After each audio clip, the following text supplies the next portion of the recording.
여러분은 삶이 어려워질 때 누구를 찾아가십니까? 여러분의 배우자가 될 수도 있고요. 또 여러분의 부모님이 되실 수도 있고요. 또 여러분의 가까운 친구가 될 수도 있고, 또 나아가서 여러분들이 존경하는 목사님이나 영적 멘토가 될 수도 있겠죠. 사실 우리 주위에 우리의 마음을 나눌 수 있는 사람들이 있다는 것은 하나님께서 우리에게 주신 아주 큰 복이며 은혜이기도 합니다.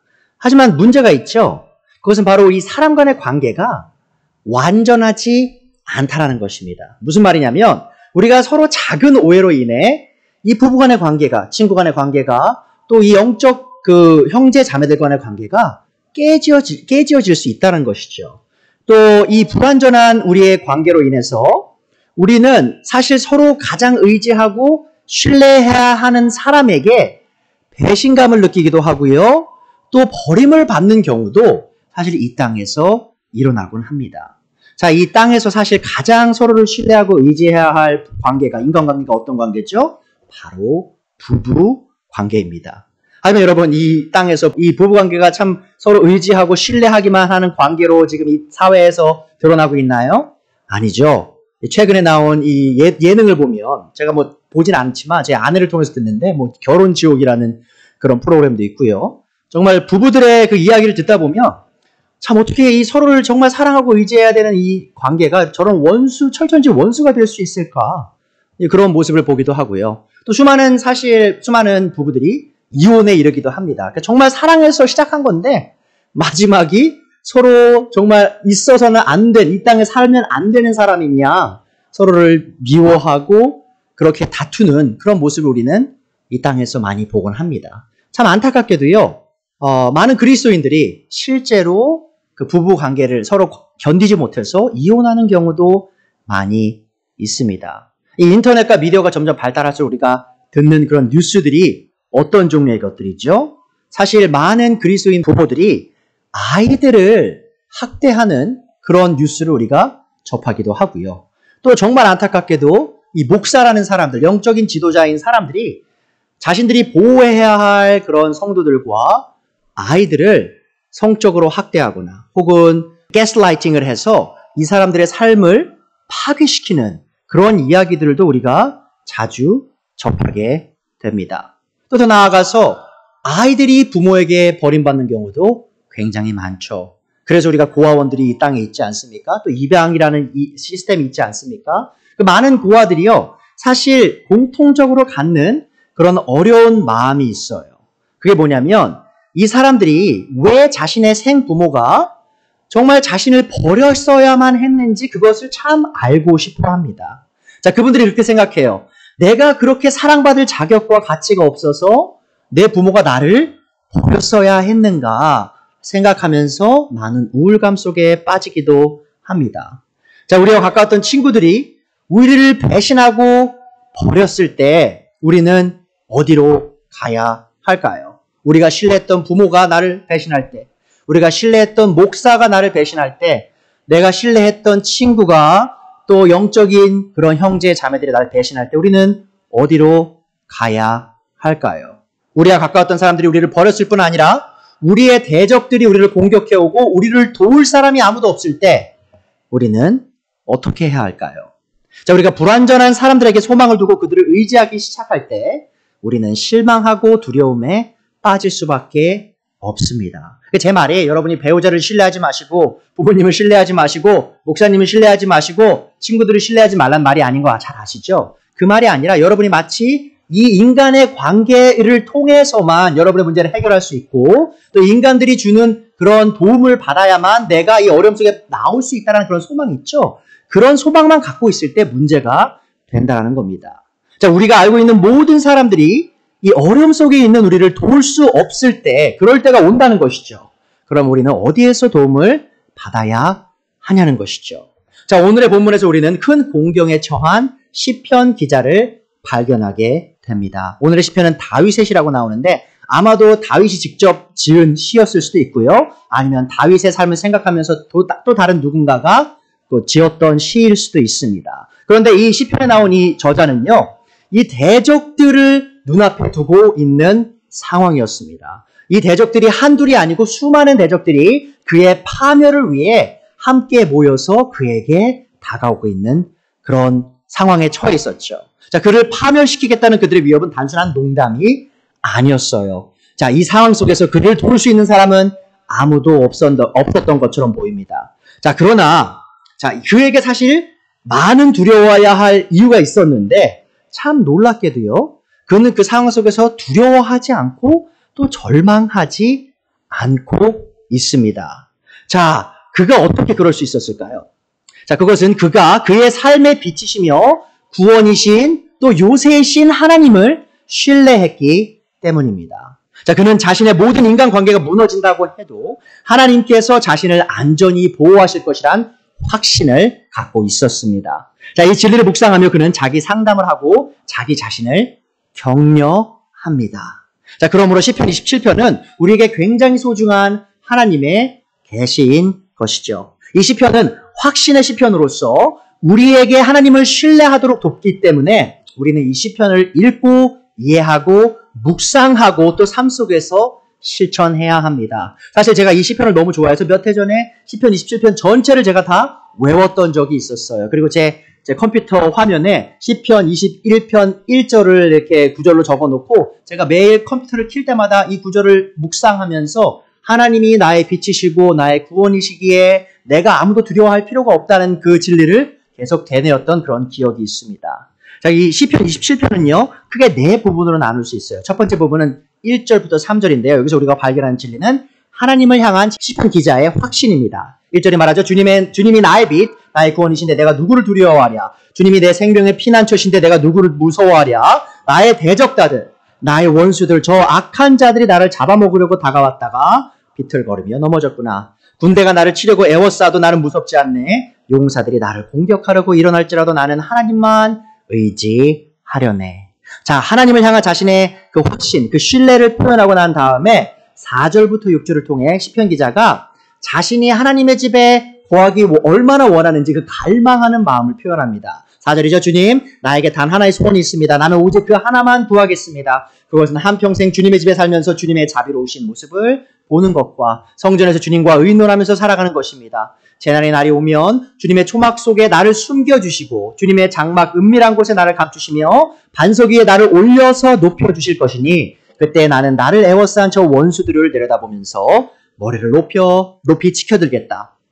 주님의 장막에서 환성을 올리며 제물을 바치고 노래하며 주님을 찬양하겠다. 주님을 향한 이 갈망을 드러낸 후에 세 번째 이 섹션에서요. 7절부터 12절에 그가 하나님의 이 지속적인 보호를 구하는 그 기도를 올리기 시작합니다. 7절이죠. 내가 주님을 애타게 부를 때에 들어주십시오. 나를 불쌍히 여기시고 응답하여 주십시오. 주님께서 나더러 내게 와서 예배하여라 하셨을 때 나는 주님 내가 가서 예배하겠습니다 하고 대답하였으니 주님의 얼굴을 내게 숨기지 말아 주십시오. 주님의 종에 노하지 마십시오. 나를 물리치지 말아 주십시오. 주님은 나의 도움이십니다. 나를 버리지 마시고 외면하지 말아 주십시오. 주님은 나를 구원하신 하나님이십니다. 나의 아버지와 나의 어머니는 나를 버려도 주님은 나를 돌보아 주십니다. 주님의 길을 나에게 가르쳐 주십시오. 내 원수들이 엿보고 있으니 나를 안전한 길로 인도하여 주십시오. 그들이 거짓으로 증언하며 폭력을 휘둘러서 나에게 대항해 오니 내 목숨을 내 원수의 뜻에 내맡기지 마십시오. 자, 하나님을 향해 이런 보호의 기도를 구하고 난 뒤에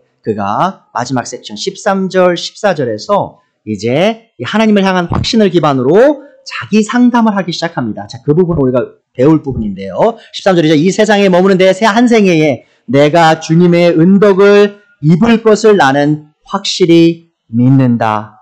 너는 주님을 기다려라. 강하고 담대하게 주님을 기다려라. 자, 이 오늘 시편 기자가 자기가 어떻게 자기 자신을 어려움 속에서 상담하여서 격려할 수 있는 이 모습을 보면서 오늘 우리 삶에서 어려움이 올 때 어떻게 우리 자신을 상담할 수 있는지 그 상담법에 대해서 배우도록 하겠습니다. 오늘 첫 번째 요지입니다. 하나님을 신뢰하고 그분과 교제하기 원하는 자는 어려움 속에서 승리의 확신을 얻게 됩니다. 그것이 1절부터 6절에 나오는 진리이죠. 먼저 1절, 3절을 통해서 우리가 배울 수 있는 진리는 바로 이 시편 기자의 확신 혹은 신뢰가 하나님께 있다는 겁니다. 그는 먼저 하나님이 나의 보호자시다라고 말하고 있어요. 1절이죠. 주님은 나의 빛, 나의 구원이신데 내가 누구를 두려워하랴. 주님이 내 생명의 피난처이신데 내가 누구를 무서워하랴. 자, 그러니까 뭐라고 말합니까? 나는 두려워할 사람이 아무도 없다.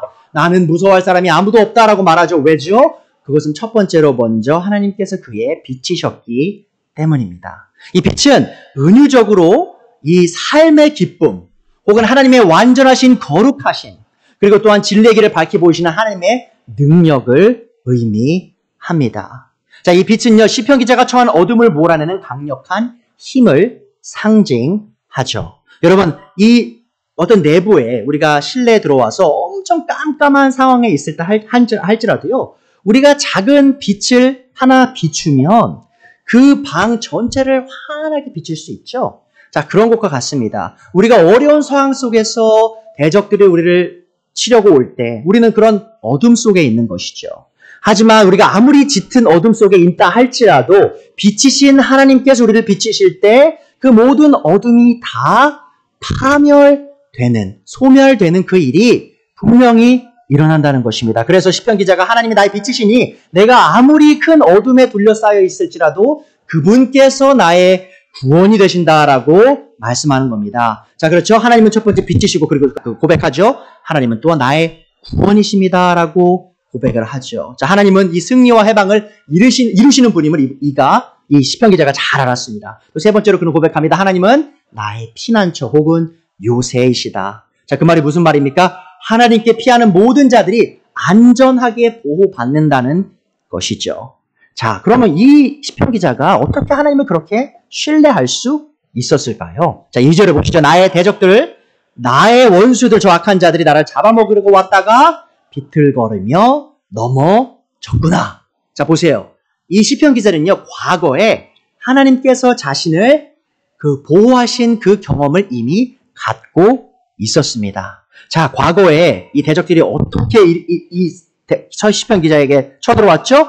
그를 잡아먹으려고 다가왔어요. 무슨 말입니까? 자, 자신의 대적들이요, 그 아주 날카로운 이빨을 드러내고 이 아주 연약한 동물을 잡는 것과 같이 그런 사자가 혹은 이리가 그 아주 연약한 동물을 잡아서 먹으려는 것과 같은 그런 두려운 모습으로 그에게 공격을 가했었던 것이죠. 하지만 그때 하나님께서 그를 보호하신 그 경험을 이미 그는 한 것이었습니다. 자, 그래서 그는 이미 과거에 자신을 보호하신 그 같은 하나님께서 미래에도 자신을 보호하실 것이란 그 확신을 갖고 있었던 겁니다. 그 3절에서 말하죠. 군대가 나를 치려고 에워싸도, 보세요. 이 군대라고 말하죠. 그의 적이 한두 명이 아니었어요. 수많은 사람들이 그를 에워싸도 나는 무섭지 않네. 왜죠? 또 용사들이 나를 공격하고 일어날지라도 나는 하나님만 의지하려네 라고 말하고 있습니다. 그가 두려워하지 않았던 이유, 무서워하지 않았던 이유 뭡니까? 바로 하나님을 의지했기 때문이죠.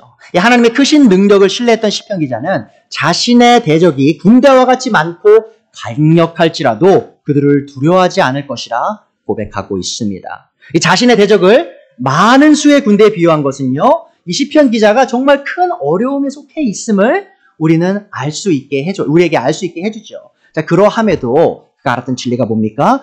아무리 수많은 군대와 아무리 수많은 용사가 나를 치려고 해도 그 만왕의 왕이신 그 하나님께서, 여러분 아십니까? 하나님은요, 단순히 왕이실 뿐만 아니라 또한 용사이십니다. 이 세상에 대적이 없는 가장 강력하신 용사이신 분이 바로 하나님이시라는 것이죠. 바로 그분을 신뢰했던 이 시편 기자는 이 사람들 앞에서 사람들을 두려워하지 않았다는 겁니다. 자, 놀랍죠? 이 수많은 대적들이 이 공격하는 혼란스러운 상황 속에서요, 이 시편 기자가 갈망했던 것이 있습니다. 그것이 무엇인지 아십니까? 자, 그것은요, 이 시편 기자가 하나님과 끊임없이 교제하려 했다라는 것이죠. 그것이 4절부터 6절에 나오고 있습니다. 자, 어려운 상황 속에 있던 시편 기자의 평생의 단 하나의 소원은 무엇이었을까요? 4절을 보세요. 주님, 나에게 단 하나의 소원이 있습니다. 나는 오직 그 하나만 구하겠습니다. 그것은 평생 주님의 집에 살면서 주님의 자비로우신 모습을 보는 것과 성전에서 주님과 의논하면서 살아가는 것입니다. 여러분 한번 보세요. 여러분의 삶에 아주 어려움이 닥쳤어요. 여러분의 대적이 여러분을 지금 막 파멸로 이끌려고 하는 상황이에요. 자, 그럼 여러분이 바라는 게 뭐가 되겠습니까? 그 상황에서 나오는 거겠죠. 그 대적들이 사라지는 거겠죠. 하지만 이 시편 기자는 그 상황 속에서 지금 뭘 갈망하고 있죠? 바로 하나님과 교제하기를 갈망하고 있습니다. 이것이 우리가 말하는 바는 뭡니까? 바로 하나님을 정말 참되게 신뢰하는 자는 자신의 상황이 어떠하든지 오히려 자신의 상황이 점점 더 나쁜 상황이 될지라도 그 안에서 하나님을 찾는다는 겁니다. 하나님과 교제하기를 갈망한다는 것이죠. 이 하나님의 얼굴을 찾고 성전에 거하려 했던 이 시편 기자의 고백은 하나님을 경배하기를 원했던 이 시편 기자의 간절한 마음을 보여주고 있어요. 자, 그는 시간이 될 때마다 성전을 찾아 하나님의 인재를 경험하고 또 하나님의 말씀에 귀를 기울이길 간절히 원했습니다. 여러 대적들이 전쟁을 일으키고 그의 삶에 혼란을 가져오고 있던 그때에도 이 시편 기자가 원했던 것은 하나님을 독대하여서 그분과 깊게 교제하는 것이었습니다. 자, 그가 성전에 거하고자 했던 두 가지 이유가 좀 더 자세히 우리가 이 시편을 통해서 알 수 있는데요. 첫 번째 뭐죠? 4절에 나오죠. 그는 성전을 살면서 주님의 자비로우신 모습을 보고 싶어 했어요. 자, 그가 성전에 거하고자 했던 첫 번째 이유는 바로 하나님의 자비로운 모습을 보고 싶었다는 것이죠. 여기서 자비로운 모습이라고 번역된 히브리어 단어는 노암입니다. 이 노암은요, 아름다움 혹은 영광이라고 번역될 수도 있어요. 자, 이 말은 곧 시편 기자가 어려움 속에서도 진정으로 바랬던 것이 단순히 하나님께서 주시는 복이나 보호만이 아니라 바로 하나님의 아름다우심과 영광을 보는 것이었다는 것이죠. 다른 말로 하면요, 그는 단순히 하나님으로부터 오는 복을 원했던 것이 아니라 바로 하나님 본인을 원했던 겁니다. 여러분 한번 보세요. 하나님을 신뢰한 자가 어떻게 한다고요? 단순히 하나님으로부터 오는 복들과 하나님으로부터 오는 구원만을 원하는 것이 아니라 바로 그 순간에도 하나님의 그 아름다우심, 하나님의 영광에 매료되기를 원했다라는 겁니다. 이 모습이 오늘날 이 하나님의 복만 찾는 이 교인들에게 시사하는 바가 무엇입니까? 수많은 교회에서 수많은 인파가 교회를 옵니다. 자, 근데 그 대다수의 사람들이 왜 교회에 오죠? 하나님을 만나려고 오나요? 하나님의 아름다움을 경험하기 위해 오나요? 아니죠. 많은 사람들이 하나님께서 주시는 그런 복을 원해요. 하나님께서 나에게 나를 가난으로부터 벗어나게 해주실 거야. 하나님께서 내 병으로부터 낫게 해주실 거야. 하나님께서 내 사업을 번창하게 해주실 거야. 하나님께서 내 자녀가 좋은 대학에 가고 좋은 직장에 가게 해주실 거야. 그걸 바라면서 하나님을 찾는 사람이 얼마나 많습니까? 자, 그런데 그 모습과 이 시편 기자가 얼마나 다르죠? 이 시편 기자는 지금 자기가 죽음의 문턱에 있었어요. 자신의 대적들은 그를 잡아먹으려는 그런 이리들과 같이 사자들과 같이 그에게 달려들고 있을 그때에 그가 원했던 게 뭐라고요? 바로 하나님의 아름다우신 하나님의 영광을 보고 싶어 했다라는 것이죠. 그래서 그는 그 성전에 나아가길 원했습니다. 자, 그가 그래서 하나님의 성전에 나아가기 원한 두 번째 이유가 4절에도 나오죠. 그는 또한 성전에 살면서 주님과 의논하면서 살아가길 원했습니다. 자, 이것은 그가 하나님의 지혜와 인도하심을 간절히 원했음을 보여주죠. 자, 보세요. 야고보서 1장 5절을 보면요. 뭐라가 나오냐면 하나님께서 자신에게 지혜를 구하는 자들, 또 믿으면서 지혜를 구하는 자들에게 그들을 나무라지 않고 그들에게 풍성히 지혜를 주시는 은혜로운 아버지시다라고 나옵니다. 자, 이 시편 기자는요, 하나님의 성품을 잘 알았어요. 자신이 어려움 속에 있을 때 자신에게 필요한 것은 이 사람들의 지혜가 아니라 바로 하나님께서 주시는 지혜임을 잘 알았고 또 그 지혜를 하나님께 구하려고 그 성전에 나아가고자 했다는 겁니다. 여러분 한번 생각해 보세요. 우리가 어려움이 올 때 우리가 가장 먼저 찾는 방식이 뭡니까? 하나님의 길입니까? 아니면 세상의 길입니까?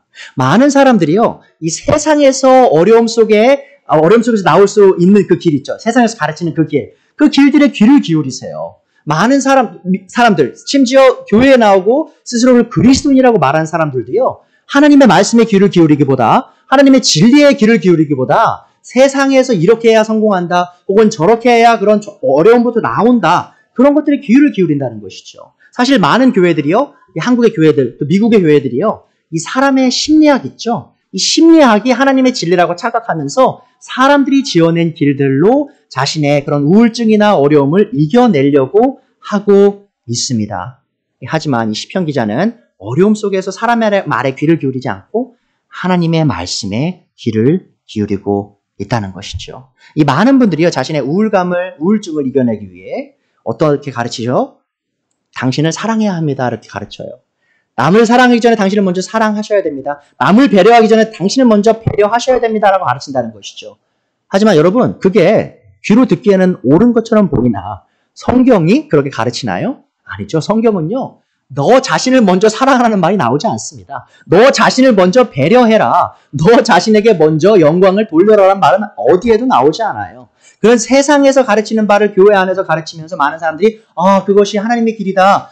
그것이 나에게 그런 영적 평안을 줄 수 있는 것이다라고 착각하면서 나아간다는 것이죠. 하지만 시편 기자는 그러한 사람들의 말에 귀를 기울이지 않고 하나님의 말씀에만 귀를 기울였습니다. 자, 그것이요, 여러분, 우리가 매일 성경을 읽어야 하는 이유입니다. 우리가 아침에 읽는 성경 혹은 저녁에 읽는 성경이요, 그날 혹은 다음날 바로 적용되는 진리가 아닐 수도 있어요. 하지만 우리가 매일매일 하나님의 말씀을 묵상해 나가면서 이 하나님 안에 있는 진리의 말씀이 우리가 어려움이 올 때 그 안에서 우리 안에서 살아 숨 쉴 수 있다는 것이죠. 그 하나님의 진리를 따라가면서 우리가 그 어려움 속에서 소망과 희망과 그 믿음을 쌓아 나갈 수 있다는 것을 여러분 기억하셔야 됩니다. 이 시편 기자는 성전을 찾았던 그 이유가 단순히 성전 자체가 중요했기 때문이 아님을 보여줍니다.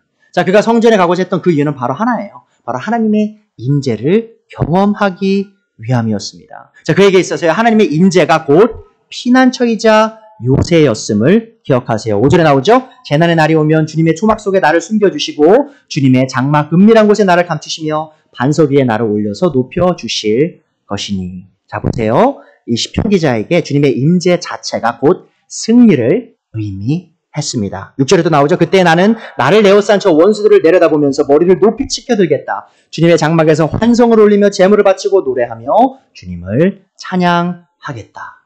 자, 하나님께서 주시는 승리를 확신했던 시편 기자는 이 감사의 제사와 찬양의 노래를 올릴 것을 지금 약속하고 있습니다. 자, 시편 기자가 올리려는 이 감사의 제사와 이 찬양의 노래는 하나님의 승리를 선포하는 그의 환성이었어요. 자, 여기서 우리가 기억해야 될 사실이 있죠? 그것은 바로 이 시편 기자의 전쟁이 아직 끝나지 않았다는 겁니다.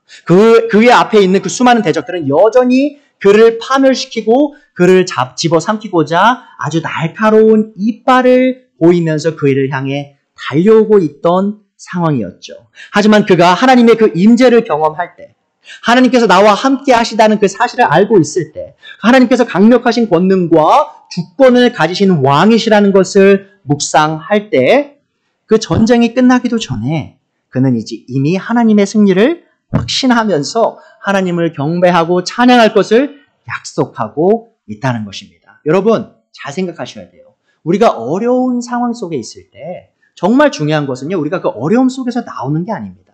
혹은 우리 앞에 그 무서운 대적이 있을 때 정말 중요한 것은 그 대적들이 사라지는 게 아니에요. 여러분, 여전히 어려운 상황이 있을 수 있습니다. 여전히 그 무서운 대적들이 우리 앞에 있을 수 있어요.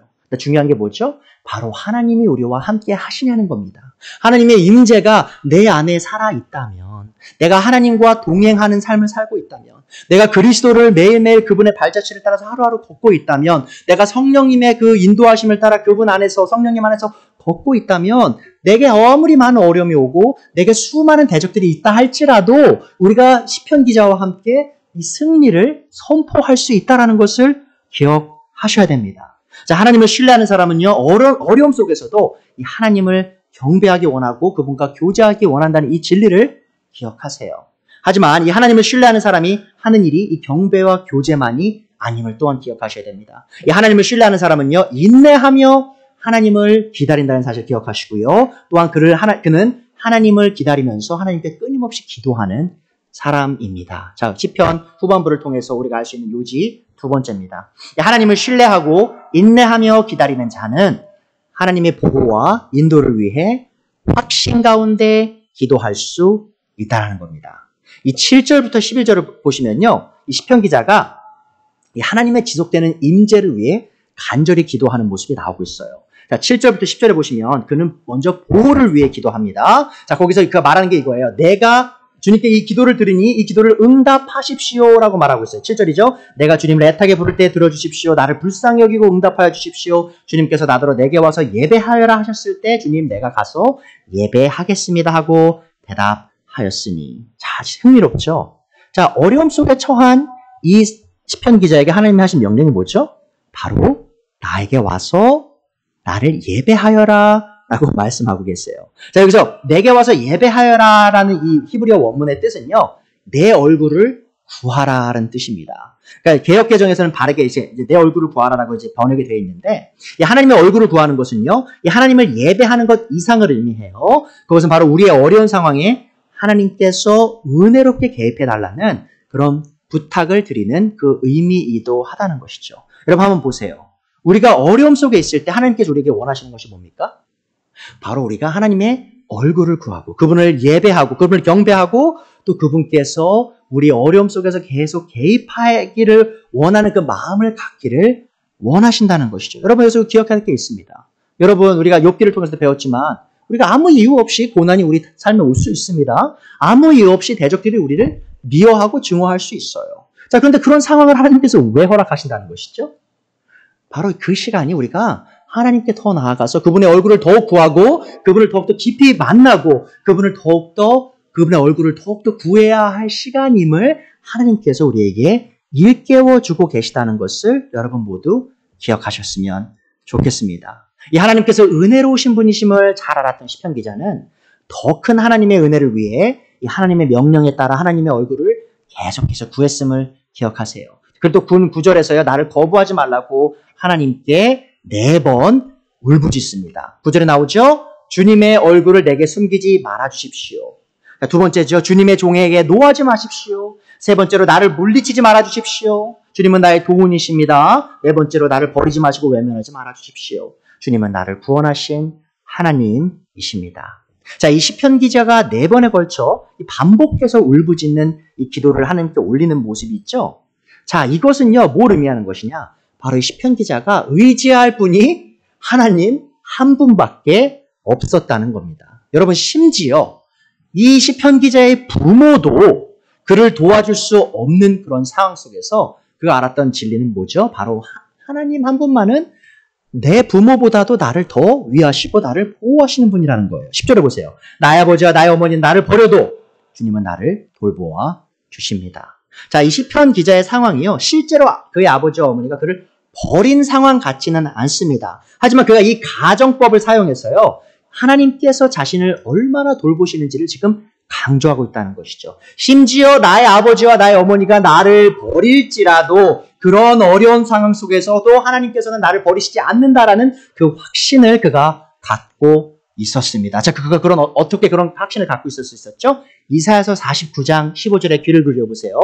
어머니가 어찌 제 젖먹이를 잊겠으며 제 태에서 낳은 아들을 어찌 긍휼히 여기지 않겠느냐. 자, 그렇죠. 어머니들이 자기가 낳은 자식을 얼마나 사랑하겠습니까? 자, 그런데 비록 어머니가 자식을 잊는다 하여도 하나님께서 말씀하시죠. 나는 절대로 너를 잊지 않겠다. 여러분, 사실 이 부모님이 없이 자란 분들에게 이 진리가 얼마나 큰 위로인지 모릅니다. 심지어 부모가 있어도 그 부모가 나를 사랑하지 않아서 그 상처 입은 사람들에게 이 말씀이 얼마나 큰 위로입니까? 이 시편 기자가 어쩌면 그 부모에게 배신을 당했을지도 몰라요. 하지만 그 상황이 사실이다 할지라도 그가 지금 자기 자신에게 계속 되뇌는 게 뭡니까? 바로 하나님께서는 절대로 내 생모가 나를 버릴지라도 하나님께서는 절대로 자신을 버리지 않는다는 것이죠. 자, 우리는 이 10절의 내용을 통해 이 시편 기자의 울부짖음 있죠. 4번의 울부짖는 그 모습이요. 바로 하나님을 향한 의심에 가득 차서 높이는 그 목소리가 아니라 바로 확신에 가득 찬 그의 울부짖음임을 우리가 배울 수 있습니다. 자, 그는 그 자신이 홀로 남고 어떤 도움도 받을 수 없는 지경에서도 하나님 한 분만은 자신을 도울 것이라는 확신을 갖고 있었던 것이죠. 그가 바로 그 1절부터 3절까지 이미 고백한 내용이 있지 않습니까? 주님은 나의 구원이신데 내가 누굴 두려워하랴? 주님이 내 생명의 피난처이신데 내가 누구를 두려워하랴? 무서워하랴? 자, 보세요. 그는 이미 하나님에 대한 확신을 강하게 갖고 있었다는 것이죠. 자, 그러함에도 그가 목소리를 높여 하나님께 울부짖는 이 모습 보이시죠? 자, 그것이 우리 그리스도인의 삶에요. 굉장히 큰 연관성을 갖고 있습니다. 자, 어떤 그리스도인들은 애절하게 감정을 표현하는 행위가 믿음이 없기 때문이라고 오해하는 경우도 있어요. 자, 예를 들어드리면 한 목사님에 대해서 들었는데요. 그 목사님과 함께 신앙생활했던 자매님이 그 교회 안에 있었습니다.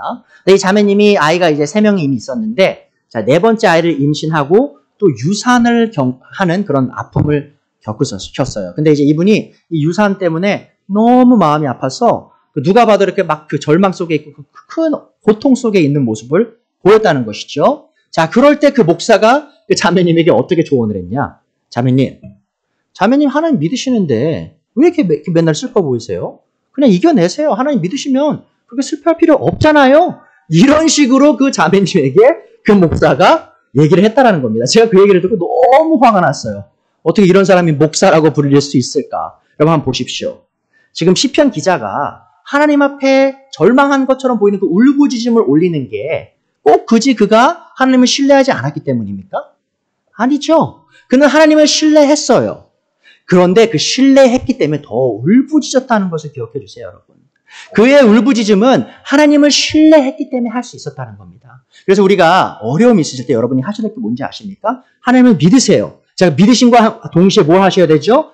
하나님께 시편 기자와 같이 울부짖으셔야 됩니다. 왜죠? 그분이 여러분의 울부짖음에 그 하나하나 그 한 절 한 문절 한 문절을 다 듣고 응답하시는 하나님이시기 때문이죠. 자, 물론 우리가 욥을 통해서 한 지난 2주 동안 배웠던 게 뭡니까? 우리가 고난 속에서 하나님을 의심하면 안 되고 하나님의 공의로우심과 그 선하심을 불신하면 안 되고 또 그 안에서 그 고난 때문에 죄를 지면 안 된다고 배웠었죠. 자, 그건 사실입니다. 하지만 하나님을 신뢰하기에 우리가 우리의 감정을 표현할 수 없다는 것은요, 철저하게 비성경적인 생각입니다. 다른 이 수많은 시편과 마찬가지로요, 오늘의 이 시편 27편은 하나님을 믿는 가운데서도 우리가 하나님께 우리가 느끼는 감정을 있는 그대로 표현할 수 있고 또한 그래야만 한다는 것을 가르친다라는 것이죠. 근데 여러분 중요한 게 있죠? 우리의 감정을 표현하는 게 지금 누구한테 하고 있습니까? 이 시편 기자가 하나님께 하고 있죠. 자, 보세요. 여러분이 배우자에게, 여러분 부모님에게, 여러분 자녀에게, 여러분 친구들에게 그런 막 감정을 표현하시는 게 아니라는 겁니다. 자, 누구한테 이 감정을 표현하시라고요? 누구를 향해서 울부짖으라고요? 바로 우리가 신뢰하는 그 하나님을 향해야 한다는 것을 또한 기억해 주세요. 이 시편 기자는 하나님을 깊이 신뢰하는 가운데 자신이 느끼는 모든 감정을 하나님께 다 쏟아 부었습니다. 또한 하나님께서 그러한 믿음이 섞인 그런 감정을 부어내는 그 모습을요, 너무나 즐거워하신다는 사실을 기억해 주세요. 자, 또 그가 기도하는 게 있죠? 보호만을 위해서 기도하지 않고 11절, 12절에 보면 또한 인도를 위해서 기도합니다. 11절에 나오죠. 주님의 길을 가르치시고 나를 인도하여 주옵소서 이렇게 말하고 있어요. 자, 내 연수들이 엿보고 있으니 나를 안전한 길로 인도하여 달라고 부르짖고 있습니다. 자, 제가 지금 이 시편 기자가요, 이 어려움 속에 대적길 눈앞에 있는 이 상황 속에서 어떤 길에 서고 싶어 하죠? 바로 하나님의 길, 주님의 길에 서고 싶어 합니다. 자, 그런데 주님의 길이 어디에 게시되어 있죠? 바로 하나님의 말씀인 성경책이죠. 시편 기자는요, 이 하나님의 율법을 따라 걷는 것이 가장 안전한 길임을 잘 알았습니다. 이 세상은요, 하나님의 말씀을 따라 사는 그리스도인들을 비웃습니다.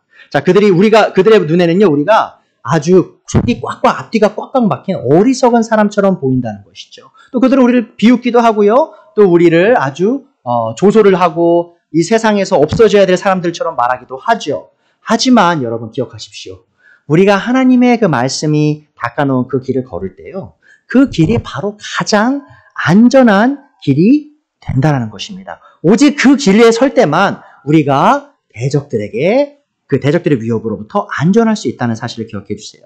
자, 12절에서 그는요, 더 나아가서 이 대적으로부터 나를 보호해달라고 울부짖죠. 12절에서 그들이 거짓으로 증언하며 폭력을 휘둘러서 나에게 대항해 오니 내 목숨을 내 원수의 뜻에 내맡기지 마십시오.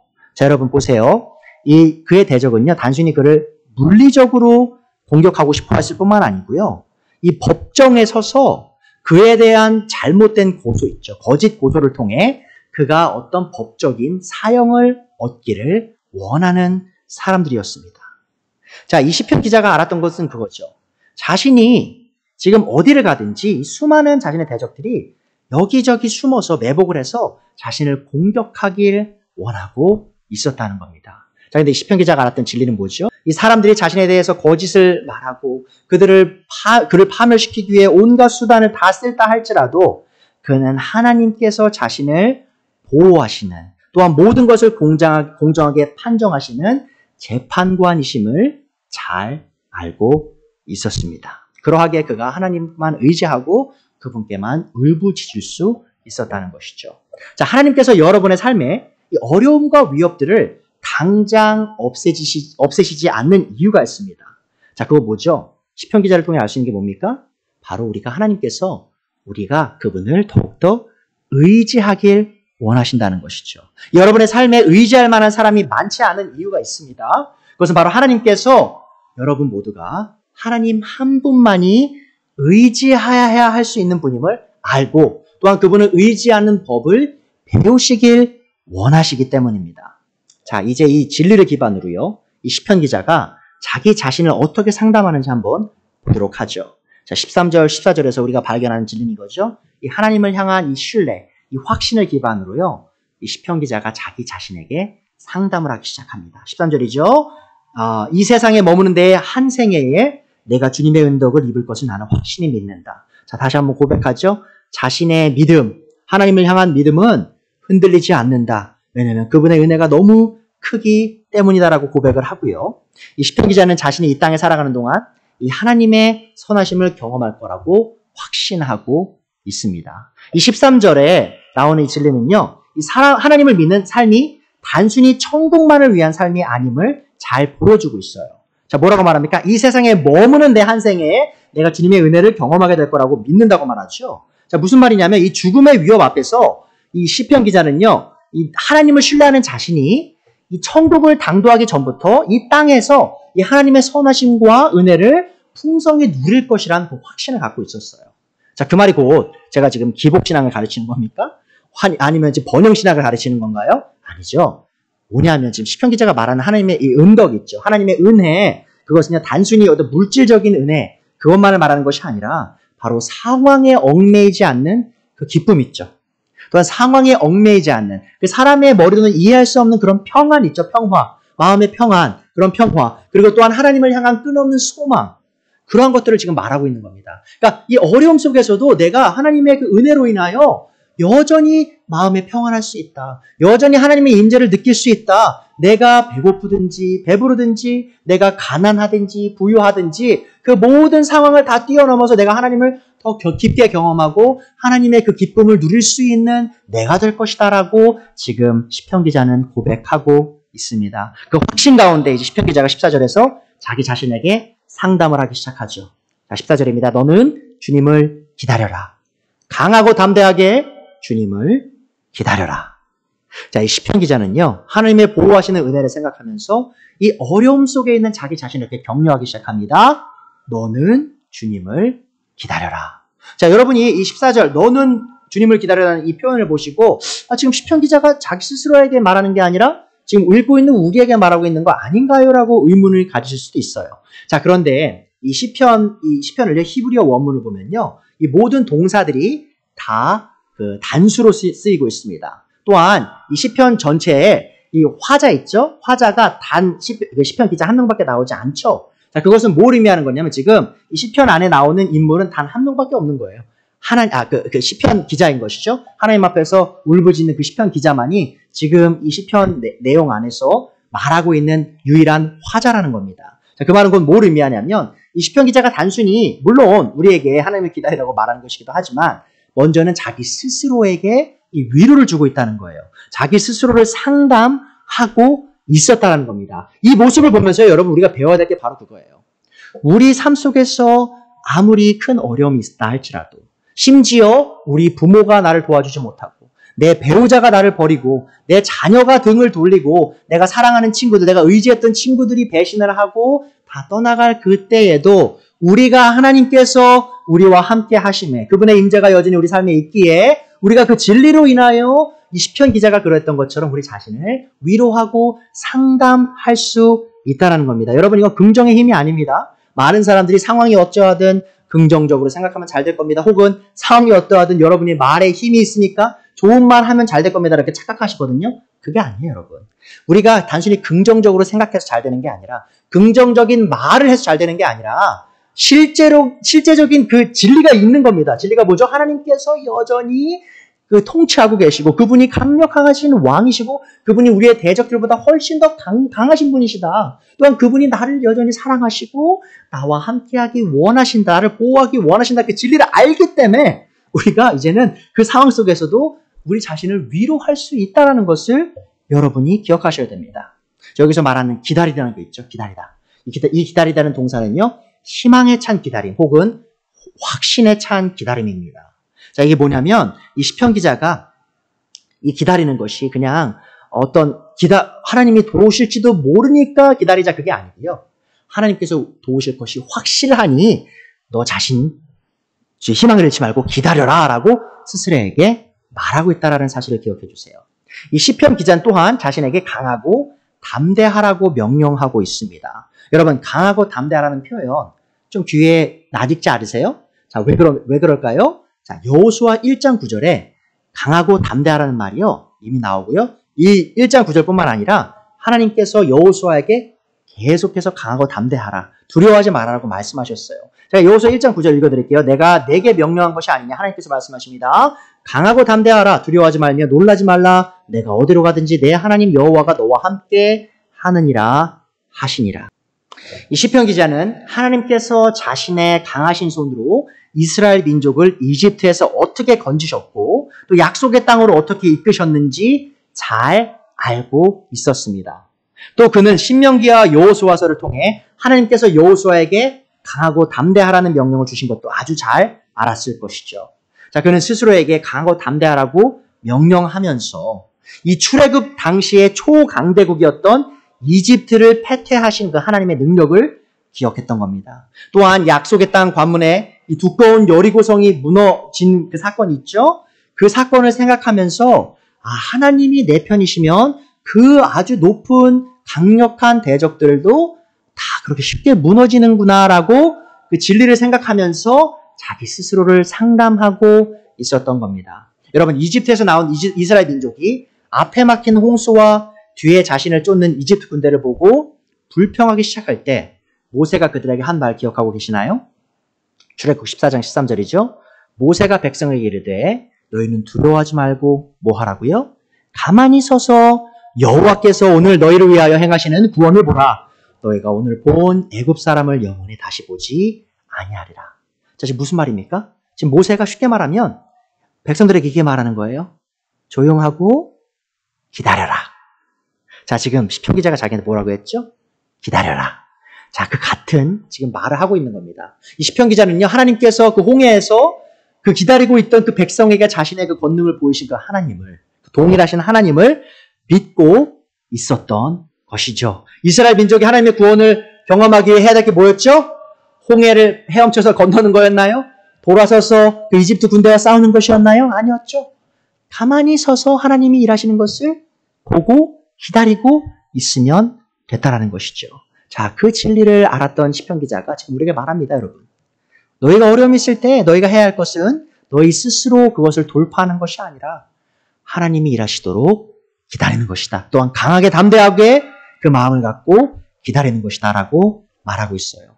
또 여러분은요, 이 이스라엘 민족이 이 약속의 가나안 땅으로 입성할 때 하나님께서 여리고성을 어떻게 무너뜨렸는지 잘 아실 겁니다. 분명히 한 번 이상은 들어보셨을 거예요.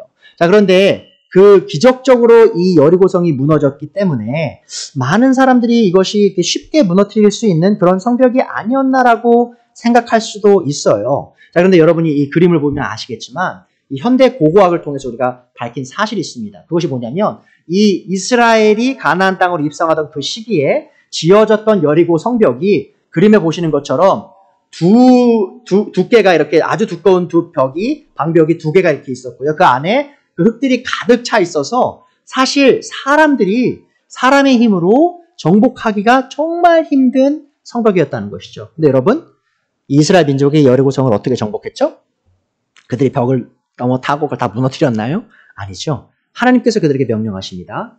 너희가 6일 동안 하루에 한 번씩 그 여리고성을 조용히 돌아라. 자, 그들이 무슨 생각했을까요?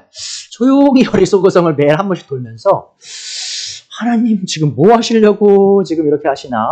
자, 근데 거기서 멈추지 않고 7일째 되는 날 뭐라고 하시죠? 그 성을 7번을 돌고 그리고 마지막에 함성을 질러라 라고 명령을 하세요. 자, 그들이 계속 한 번, 두 번, 세 번, 네 번, 다섯 번, 여섯 번, 7번을 도는 동안 아무 일도 안 일어났겠죠? 그들의 속으로 좀 의심이 들 수도 있었겠죠? 자, 하나님께서 뭘 하시는 거지? 자, 그런데 그들이 목소리를 높여서 하나님의 말씀에 순종하여 함성을 높이기 시작할 때 어떤 일이 일어납니까? 이 두꺼운 요리고성의 성벽이 아주 그 과자가 으스러지듯이 다 무너지게 되었던 것이죠. 여러분, 이 상황 속에서 하나님께서 이스라엘 백성이 배우기를 원했던 진리가 뭡니까? 바로 하나님을 기다리는 것이란 것이죠. 자, 여러분 보십시오. 그것이 또한 시편 기자가 기억했던 진리이고 우리에게 가르치고 있는 진리인 것입니다. 자, 시편 20시편을 통해 우리가 배워야 하는 진리는 바로 이것이죠. 우리는 연약하고 우리의 대적은 강력하지만 그들보다 훨씬 더 강력하신 하나님께서 우리 편이시기에 우리는 소망을 잃지 않고 하나님을 기다려야 한다는 겁니다. 자, 우리에게 강력하고 수가 많은 이 대적들이 달려올 때 우리가 바라봐야 하는 것은 강력한 우리의 대적이 아니고요. 또한 연약한 우리 자신이 아니고요. 바로 자신의 약속에 따라 이스라엘을 이집트에서 건지시고 그들을 약속의 땅으로 이끄신 바로 강력하신 하나님이시라는 겁니다. 자, 여러분, 그러면 우리가 이렇게 자기 상담하죠. 이 진리, 하나님의 강력하신 분이라는 것을 기억하면서 상담을 할 때 해야 할 4가지 일이 있는데 그것에 대해서 배우고 오늘 말씀 마치도록 하겠습니다. 자, 이 어려움 속에서 자기 상담을 할 때 해야 될 4가지 일. 첫 번째는요, 바로 기억하는 겁니다. 뭘 기억하죠? 하나님께서 나를 과거에 그 큰 어려움으로부터 건지신 그 사건, 그걸 기억하는 거예요. 여러분 혹시 삶에서 그런 사건이 없으실 수도 있어요. 남들처럼 드라마틱하게 내가 이런 어려움이 있었는데 이렇게 하나님께서 구해주셨습니다. 그런 생각, 그런 경험 없으실 수도 있습니다. 하지만 기억하십시오, 여러분. 여러분이 믿는 그 하나님이 홍해를 가르신 하나님이세요. 그 초강대국이던 이집트 땅에서 이스라엘 민족을 건져내신 하나님이십니다. 또 저희가 지금 배웠지만 하나님께서 그 강력한 여리고 성벽을 쉽게 무너뜨리신 분이시고요. 가나안 땅에 있던 그 수많은 거인들을 아주 쉽게 물리치게 하신 강력하신 하나님이세요. 더 나아가서 여러분 예수 그리스도를 통해서 여러분에게 어떤 구원을 하나님께서 허락하셨죠? 이 죄에 빠져서 영원한 파멸에 이르러야 될 여러분의 혼을 구원하셔서 정말 그 어둠 속에 있던 여러분의 혼을 빛 가운데로 이끌어 오셔서 사탄의 그 왕국에서 노예처럼 죽어가던 여러분의 혼을 살리셔서 이제는 하나님의 아들의 왕국으로 이끄시지 않았습니까? 여러분들이 그것을 경험하셨다면, 예수님의 복음을 통하여 죄의 용서를 경험하셨고 이 참된 구원을 경험하셨다면 여러분 기억하셔야 됩니다. 우리 하나님이 그렇게 강력하신 분이심을 기억하셔야 되죠. 또한 그 기억하면서 하나님을 우리는 두 번째로 신뢰해야 합니다. 그것이 시편 기자가 우리에게 보여주는 거죠. 그가 과거에 하나님이 나를 어떻게 건지셨는지 기억했고요. 또한 그로 인하여 하나님께서 영원히 미래까지 나를 보호하실 것이라는 그런 확신을 갖고 하나님께 나아가고 있는 모습을 보이고 있죠. 자, 우리가 하나님의 일을 기억하고 하나님을 신뢰하고 그리고 해야 될 게 뭡니까? 바로 하나님을 기다리는 것이죠. 사실 이 부분이요, 참 쉽지 않습니다. 많은 사람들이 하나님을 믿습니다라고 고백하나 하나님을 기다리지 않아요. 그 말은 뭐죠? 그들은 신뢰하지 않는다는 겁니다. 하지만 우리가 하나님을 신뢰한다면 이 기다리는 일이 쉽진 않지만 분명히 기다릴 수 있다라는 것을 기억하십시오. 여러분, 이 기다림은요, 난파를 당해서 무인도에 갇힌 사람이 이 절망 속에 있는 그런 상황 속에서 어쩌면 올지도 모르는 그런 그 구조 배를 기다리는 그런 기다림이 아님을 기억하세요. 여러분, 우리가 하나님을 기다릴 때는요, 시편 기자가 말했던 것처럼 강하고 담대하게 기다리는 겁니다. 왜 그렇죠? 바로 하나님께서 우리를 구하실 것, 우리를 도우실 것이라는 확신이, 그런 약속이 성경 안에 있기 때문이죠. 그러하기에 여러분들이 내가 연약하지만 이 강하신 하나님이 나를 도우실 것이 확실하기에 내가 담대하면서 강한 마음을 가지면서 하나님을 기다리실 수 있음을 기억하셔야 됩니다. 이 한 주석가 이 윌슨이란 분은요, 우리가 하나님을 기다리는 이 모습이 이런 식으로 이제 표현을 하시는데요. 어떤 표현이냐면, 우리가 아주 깜깜한 이 창고에 한번 있다고 해보죠. 자, 그런데 너무 깜깜한데 이 칠흑 같은 깜깜함 속에 있는 이 창고 안에 작은 빛 한 줄기가 들어오기 시작하는 거예요. 한 틈을 통해서. 자, 그러면 그 현실이 뭡니까? 내가 이 작은 창고 안에 정말 암흑 같은 그런 어둠 속에 있지만 그 단 한 빗줄기를 볼 때 우리가 알 수 있는 사실이 뭐죠? 바로 내가 이 창고를 문을 열고 나가면 정말 밝은 그 태양이 여전히 밖에 떠 있고 세상을 비추고 있다는 것이죠. 여러분 기억하셔야 될 게 이겁니다. 자, 우리가 어려움에 있을 때 우리는 어둠 속에 있는 것과 같아요. 하지만 하나님께서 우리에게 주신 그 한 줄기 빛이 있죠. 그 빛이 뭡니까? 제가 지금 여러분에게 선포하는 이 진리의 말씀입니다. 이 성경을 통해서 하나님께서 자신의 빛이심을 우리에게 계시하셨다는 것이죠. 그 한 줄기 빛을 우리가 볼 때 기억해야 되는 게 뭐죠? 아, 내가 그 빛을 기다리면 되는구나. 지금 내 상황은 너무 어둡지만 그 빛이 한 줄기가 들어오는 그 창고울 속에서 아, 이 밖은 이미 밝구나. 내 미래는 여전히 밝구나. 하나님이 내 미래를 붙잡고 계시기에 나는 두려워할 것이 아무것도 없구나라고 우리 스스로를 상담하고 위로할 수 있다는 사실을 여러분 기억하셔야 됩니다. 그것이 바로 우리가 하나님을 기다리는 모습이라는 것이죠. 자, 우리가 하나님을 기억하고 하나님을 신뢰하고 하나님을 기다리면서 해야 될 게 뭐죠? 바로 하나님과 교제하는 것입니다. 그게 오늘 시편 기자의 모습이었죠. 자, 그가 어려움 속에 있을 때 가장 갈망했던 게 뭡니까? 그의 삶의 가장 큰 그 단 하나의 소원이 뭐냐는 것이죠. 그가 하나님의 그 아름다우신 얼굴을 보기를 원했어요. 하나님의 그 영광과 그분의 아름다우심에 매료되길 원했어요. 하나님을 예배하기 원했습니다. 또 더 나아가서 하나님께 끊임없이 자신의 울부짖음을 드리면서 기도로 나아갔죠. 여러분, 바로 그겁니다. 우리가 어려움 속에 있을 때요, 우리 자신을 상담하는 법이 바로 그거예요. 여러분, 단순히 우리가 하나님을 기다릴 뿐만 아니라 여전히 우리 어려움 속에서 우리와 함께 하시는 하나님과 우리가 끊임없이 교제해 나가야 합니다. 여러분, 어려움이 다가올 때 이 진리를 기억하십시오. 심지어 여러분의 부모가, 여러분의 배우자가, 여러분의 자녀가, 여러분의 목사가, 여러분의 친구가 어려움 속에 있는 여러분에게 도움이 되지 못할 때에도 하나님께서는 여러분의 도움이 되실 것입니다. 하나님의 과거에 행하신 놀라운 일을 기억하십시오. 하나님의 강력한 권능과 우리를 도우시고자 하는 그 사랑의 마음을 신뢰하십시오. 또 하나님께서 일하실 수 있도록 그분에게 자리를 내어드리고 기다리십시오. 그리고 하나님을 기다리면서 하나님의 얼굴을 구하며 울부짖으십시오. 하나님께서는 자신의 영광과 아름다움에 심취해 있는 자신의 백성을 결코 어려움 속에 홀로 내버려 두지 않으십니다. 여러분, 내 상황이 중요한 게 아닙니다. 내가 얼마나 큰 어려움이 있냐가 중요한 게 아닙니다.